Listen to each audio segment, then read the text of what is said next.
Do you want to turn on app protection to protect your Samsung phone from malware?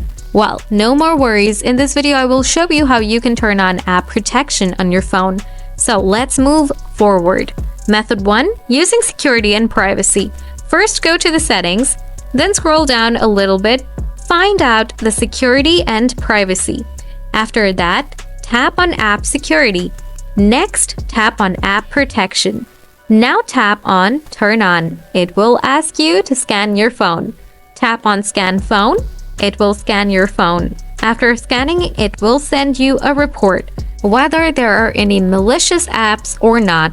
Method 2. Using device care. Open up the settings, then scroll down a little bit. After that, tap on device care. Scroll down once again. Here you will see the app protection option under the memory stats. Now tap on it. After that, tap on the turn on button from here. From here, you can scan it again if you want. So that's all, folks. Hope you've enjoyed it. If you have any queries, leave them in the comment section below. Thanks for tuning in.